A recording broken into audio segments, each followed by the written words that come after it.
Silver RFP. First, I'd like to tell you a little bit about the National Community Reinvestment Coalition. Known as NCRC, is an association of over 600 community-based organizations promoting fair and equal access to housing and basic banking services. Today, we'd like to share with you the ins and outs of the National Neighbor Silver Request for Proposals.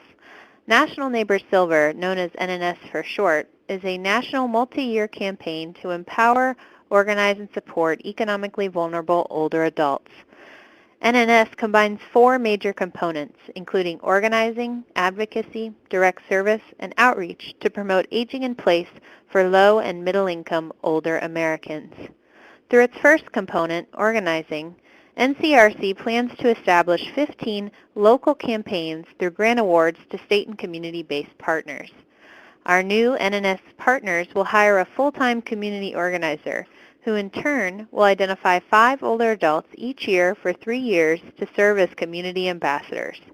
Together, our NNS organizers and ambassadors are identifying the most pressing financial stressors among older adults in the community and establishing a strategic plan to address those needs. This is the second of 3 rounds of our request for proposals. Our first 5 NNS grantees have successfully secured a full-time community organizer and established their NNS ambassadors as trusted messengers to older adults in the community. The second component of NNS, advocacy, involves the development of a comprehensive policy agenda to build economic security for older adults, focused on housing affordability, accessibility, and fairness, access to housing counseling services, wealth preservation, and community reinvestment. NCRC will work with its NNS partners and national allies to develop this agenda and in turn will activate its membership, including its NNS grantees, to pursue this agenda. The third component, direct service, involves utilizing NCRC's Housing Counseling Network, NCRC partner agencies, and its National Training Academy to provide critical services to economically vulnerable older adults. Through the establishment of a toll-free hotline, NCRC will assist older adults and refer their cases to certified housing counseling organizations. And already, NCRC is offering a variety of skills and policy-based trainings for its membership to facilitate organizing, advocacy, outreach, and direct service to low-income older adults. And finally, the last component, outreach. Collectively, NNS community partners will reach thousands of older adults over 3 years through ongoing outreach. Through training, support, and relationship building, NNS grantees and ambassadors will strengthen the voice of vulnerable older adults as community leaders, allowing seniors to be their own best advocates. The National Neighbor Silver Program aims to foster collaborative partnerships among non-traditional partners. At NCRC, we seek to build the capacity of community-based organizations that traditionally focus on access to fair housing and fair lending to become advocates for older adults. And similarly, NCRC seeks to build the capacity of well-established aging advocates to address issues related to fair housing, community reinvestment, housing counseling, predatory lending, and more. Building on NCRC's expertise, National Neighbor Silver aims to bridge these distinct networks. NCRC and its NNS grantees are establishing collaborative partnerships among the Aging Network, housing counseling networks, community reinvestment organizations, and the financial services industry. And where these partners already exist, NNS will strengthen and solidify them. NCRC is working to support its grantees in establishing clear priorities and goals with regards to a 3-year organizing, advocacy, and outreach campaign. We believe that our community-based partners and older adults themselves are best positioned to 1, identify the most pressing financial stressors in their community, and 2, to develop and implement a plan of action to build economic security for older adults. With that overview, I'll step now into an explanation of the role of NCRC as a national partner in National Neighbor Silver, and then I will go over the role of our grantees and our expectations of partners. So the role of NCRC first involves funding for capacity, including staffing and technology. NCRC will provide 3 years of financial and in-kind support to its grantees. NCRC's financial support is intended to solely support staffing for a full-time community organizer. In addition, NCRC will reimburse grantees for the purchase of a laptop computer and smartphones up to $1,200 for grant activities.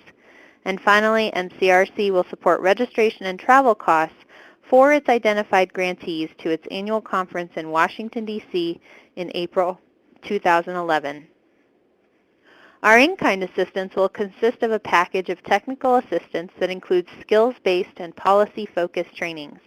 We will create opportunities for our grantees to facilitate connections within NCRC's membership and the Aging Network.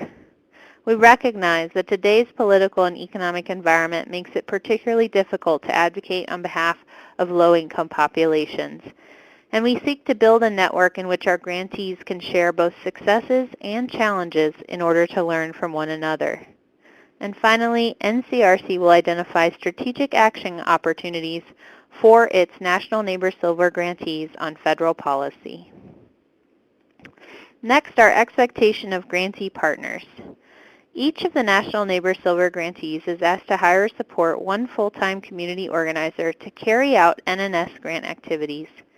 In addition, the NNS grantee must identify 5 community ambassadors per year for 3 years who are responsible for outreach to low and middle-income older adults.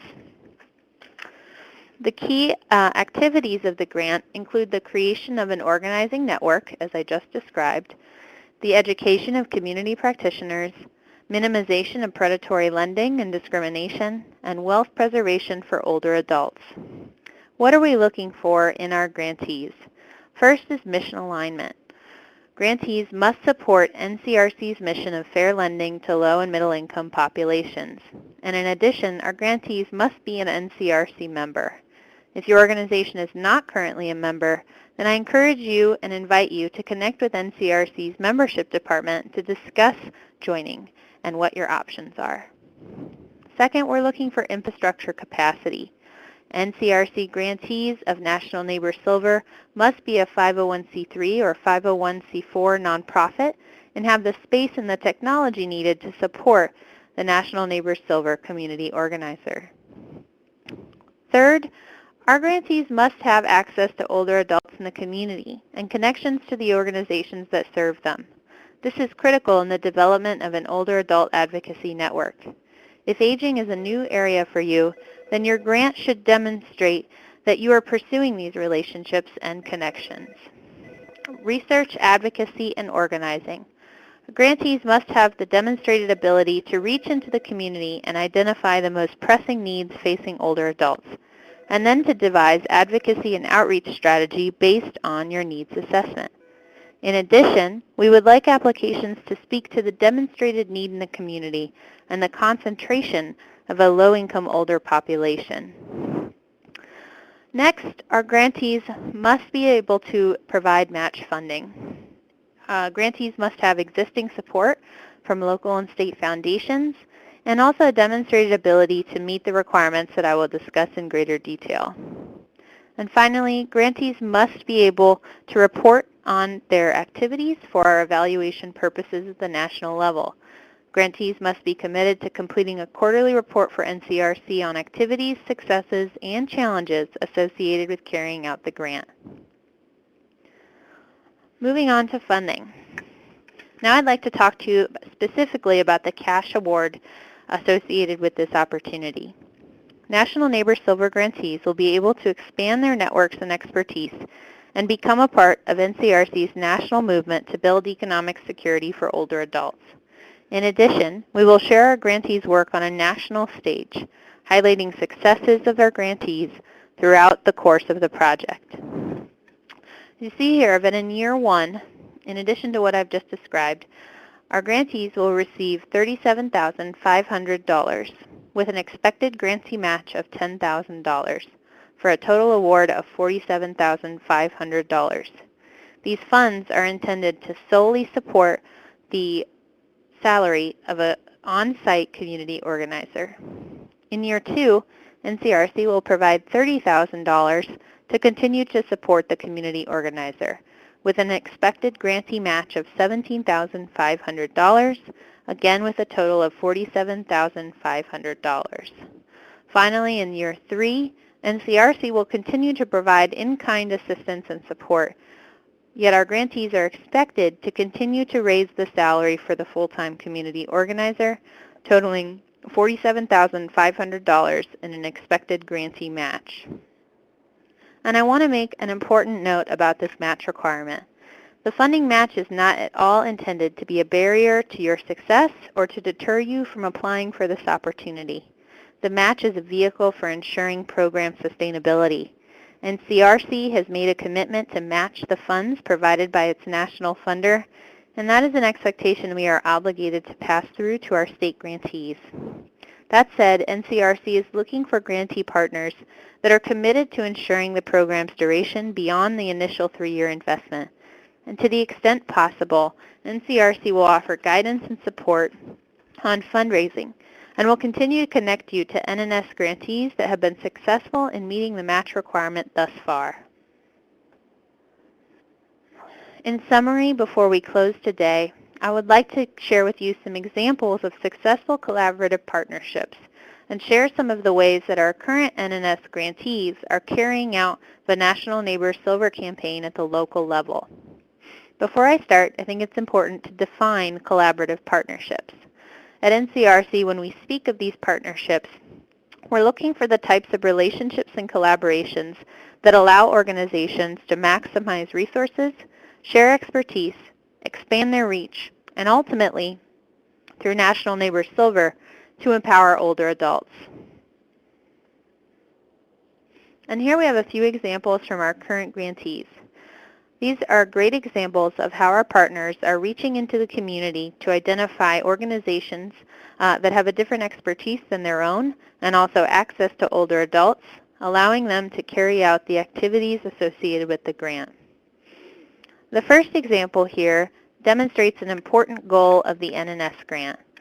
Our partners, FACE in Hawaii, have shown an example of how one of their NNS ambassadors is serving as an advocate for senior housing.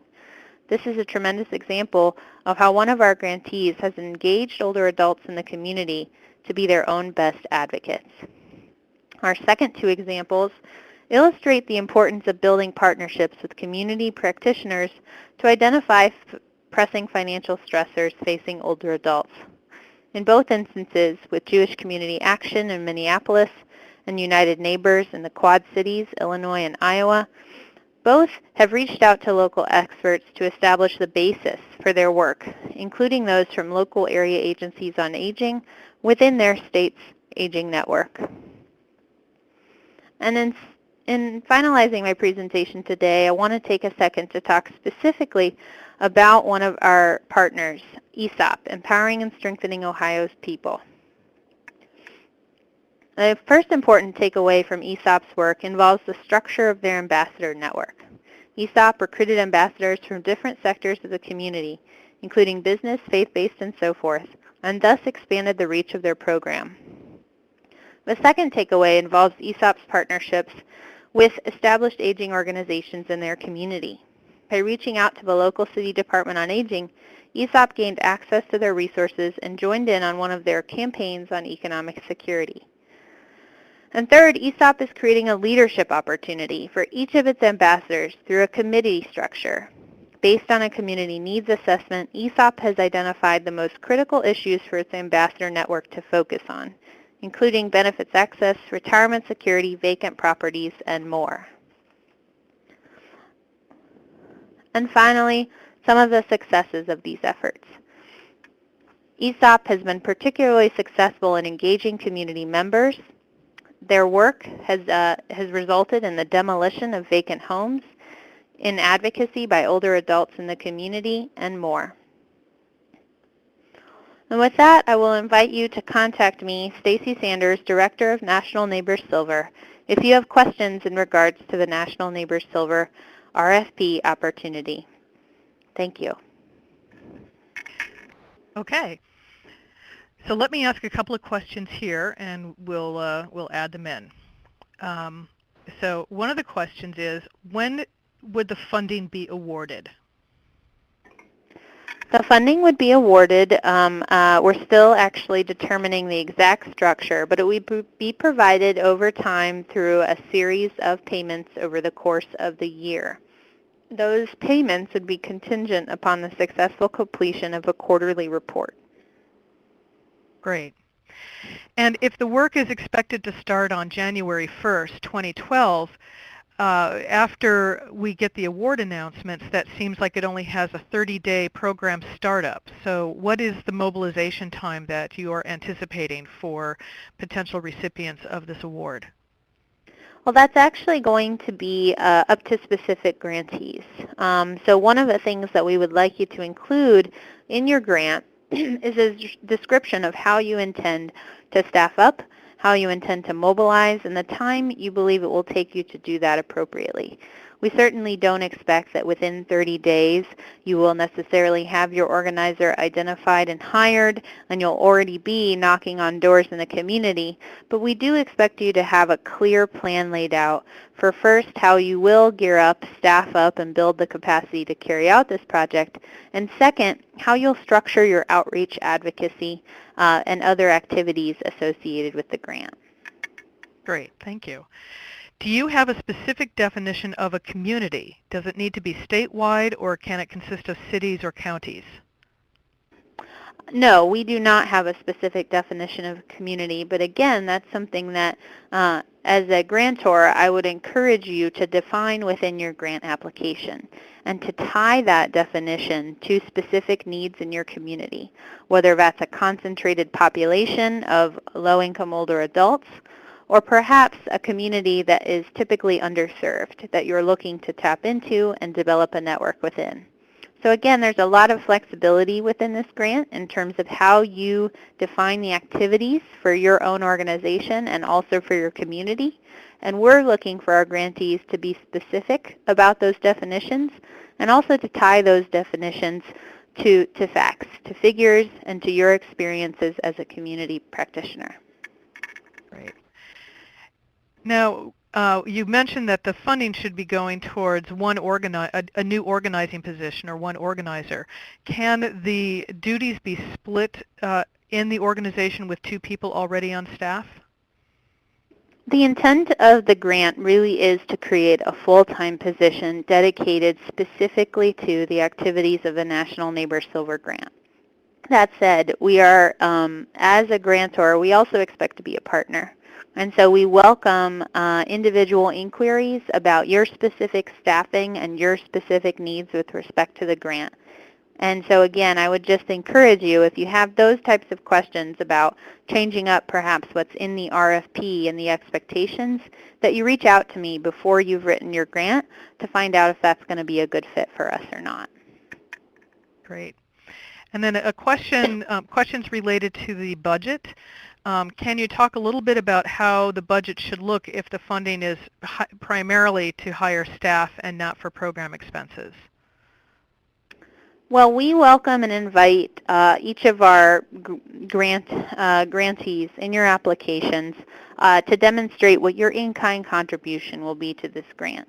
And that's something that we may consider in the scoring process.